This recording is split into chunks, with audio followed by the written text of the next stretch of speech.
submission atau penundukan diri. Roma pasal 3 ayat yang pertama. Tiap-tiap orang harus takluk kepada pemerintah yang di atasnya, sebab tidak ada pemerintah yang tidak berasal dari Allah, dan pemerintah-pemerintah yang ada ditetapkan oleh Allah. Saudara perhatikan kata pemerintah, kalau di TB2 itu dibaca kata penguasa. Kata ini diterjemahkan dari sebuah kata exousia, yang artinya adalah otoritas.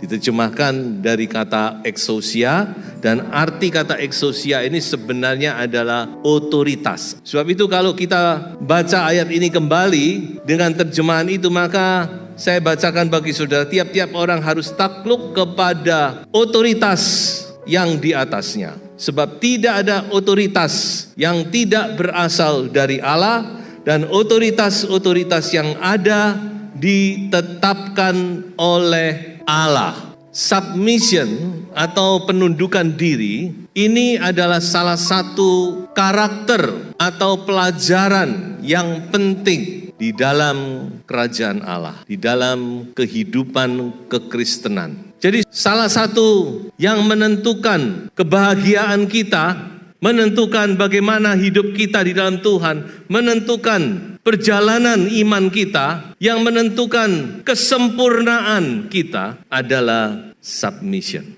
Apa itu submission? Submission dalam bahasa Greka, bahasa Alkitabnya dipakai kata hupotasso. Hupo itu artinya under, di bawah. Tasso itu artinya menempatkan dalam satu order, dalam satu tatanan. Jadi hupotasso itu artinya memposisikan diri kita di bawah seseorang atau sesuatu hal. Itu submission. Jadi memang tidak gampang. Tapi kan saya sudah selalu katakan kepada Bapak Ibu Saudara, memang perjalanan iman ini kalau kita mau benar, memang tidak gampang. Kalau mau benar loh ya, kita mau menyenangkan hati Tuhan, itu nggak gampang. Kalau cuma Kristen-Kristenan ya gampang aja. Tapi kalau saudara mau jadi anak Tuhan, orang Kristen yang benar, yang berkenan kepada Tuhan, yang menyenangkan hati Tuhan, memang tidak mudah. Salah satunya ya ini ya, hupotasso ini, submission, menundukkan diri, penundukan diri. Jadi submission ini kalau mau dibicarakan, mungkin saudara berkata, kenapa kok kita harus submit? Coba kita lihat sebuah ayat ya. Ibrani 5, 8 dan 9. Dan sekalipun ia adalah anak, ia telah belajar menjadi taat dari apa yang telah dideritanya. Dan sesudah ia mencapai kesempurnaannya, ia menjadi pokok keselamatan yang abadi bagi semua orang yang taat kepadanya. Jadi Tuhan Yesus, dia sebagai anak, Tuhan Yesus itu submit kepada Bapa. Dia tunduk, dia taat kepada Bapaknya. Filipi pasal 2 dikatakan dia taat sampai di kayu salib. Dan menarik sekali dikatakan belajar menjadi taat. Memang submission itu harus belajar. Kadang kita bisa, kadang kita nggak bisa, itu biasa proses belajar. Tapi kita harus belajar ini, submission ini. Jadi Tuhan Yesus sendiri, dia sudah mempraktekkan submission itu dalam kehidupannya. Dia taat, dia tunduk kepada Bapaknya. Dalam penderitaan, dia tunduk sampai penundukan yang sempurna. Oleh sebab itu dia bisa menjadi pokok keselamatan kita. Kalau Tuhan Yesus tidak submit, bubar semuanya. Tuhan tidak bisa, tidak memenuhi syarat untuk menjadi pokok keselamatan. Tapi karena Yesus, dia submit, dia tunduk kepada Bapa.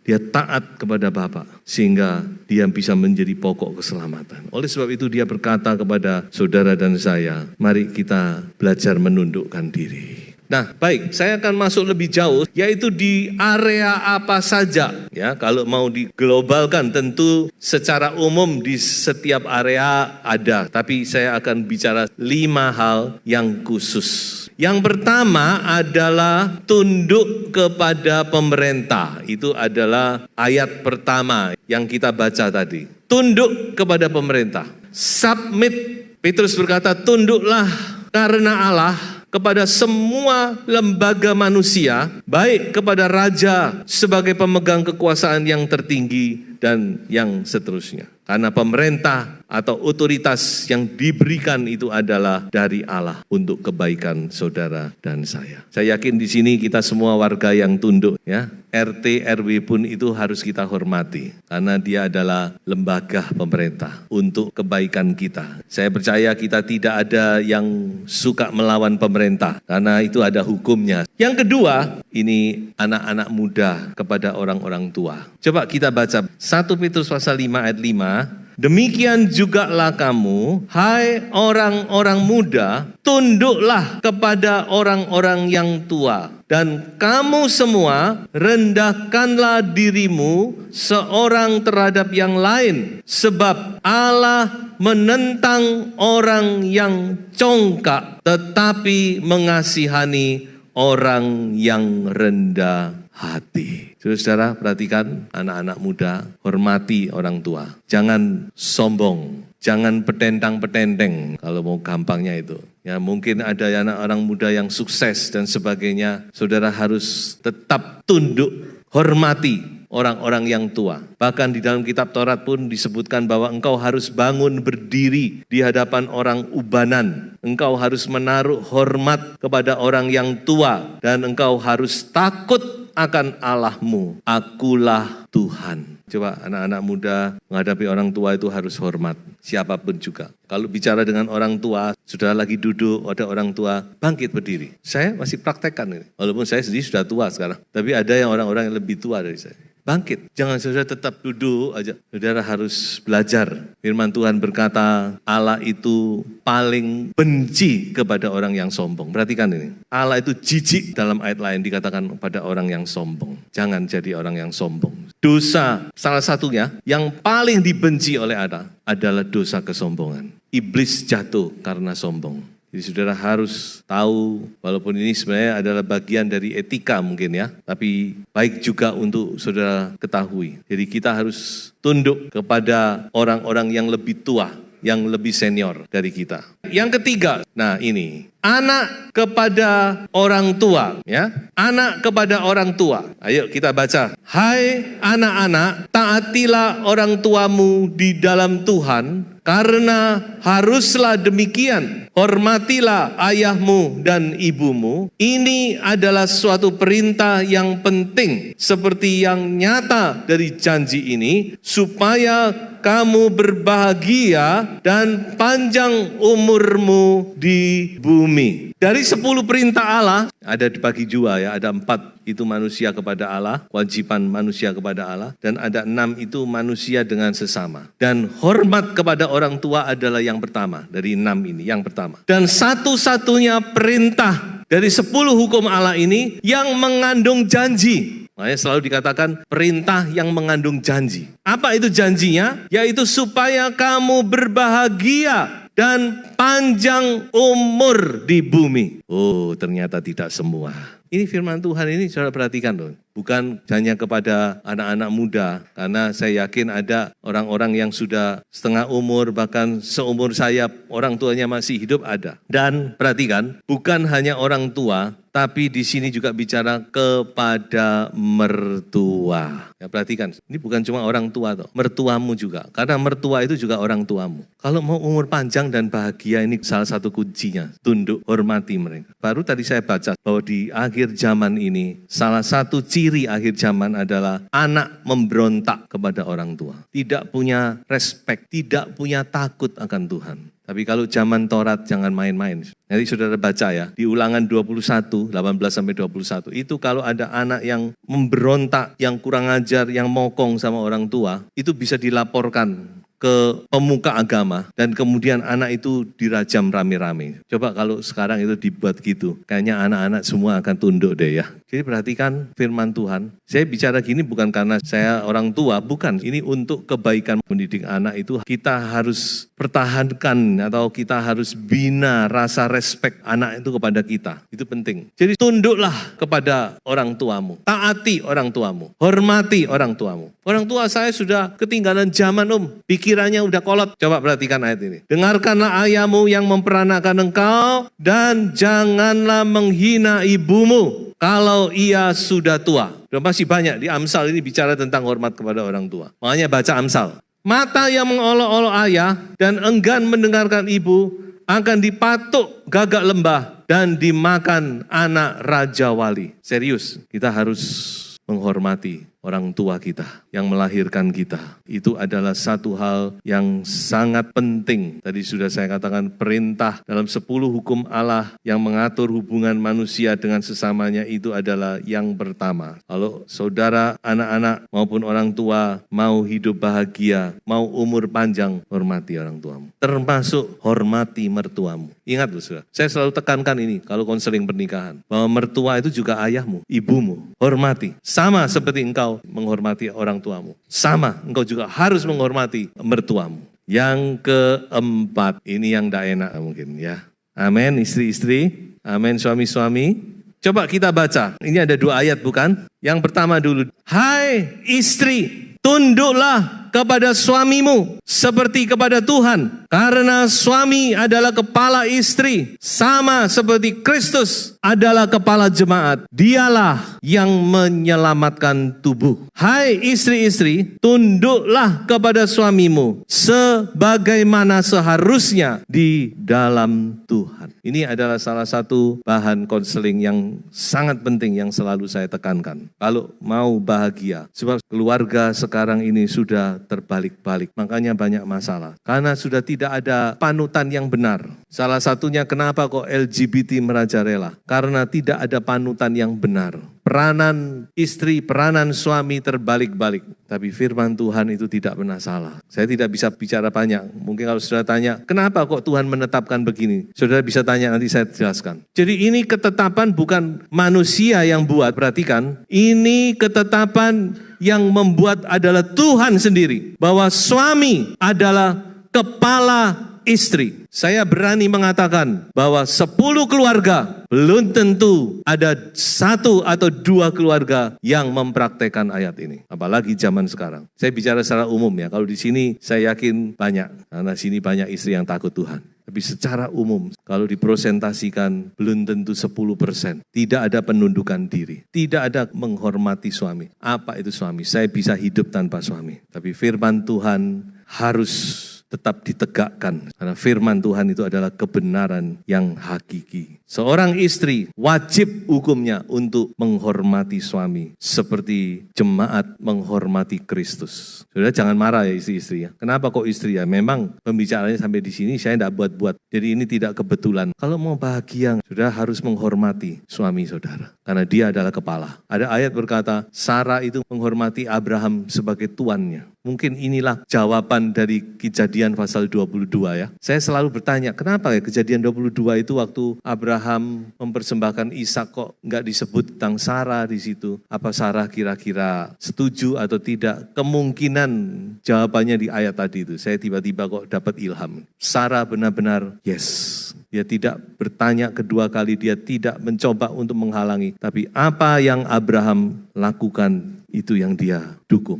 Jadi mari kita harus belajar. Kalau suami lebih parah lagi. Dikatakan harus tunduk kepada Kristus. Ya cuma kita nggak ke sana karena ini alurnya nggak ke situ. Tapi tetap suami juga bukan berarti lalu enak-enak. Wah enak kalau gitu, tidak. Kita suami-suami kita punya tanggung jawab yang besar di hadapan Tuhan. Kita harus tunduk kepada Kristus. Apa yang Kristus katakan kita harus tunduk. Apa yang firman Tuhan katakan kita harus belajar melakukan. Sama. Tapi suami bukan dituntut tunduk kepada istri ya. Tuhan tidak pernah mengatakan hai suami-suami tunduklah kepada istrimu, tidak. Tapi tunduklah kepada Kristus. Kristus harus yang menjadi yang pertama. Bukan istri saudara. Apa yang Kristus katakan, itu yang paling penting. Saya mendengar sebuah kesaksian dari seorang hamba Tuhan. Yang sekarang saya sering dengar, seorang yang sudah tua, dia bersaksi waktu dia mau menikah pada istrinya, dia berkata kepada istrinya begini, kamu mau menikah dengan aku, kamu akan menjadi orang nomor 2. Dia kaget istrinya. Oh ya, kamu nomor 2, nomor 1 Kristus. Kalau kamu mau, ayo.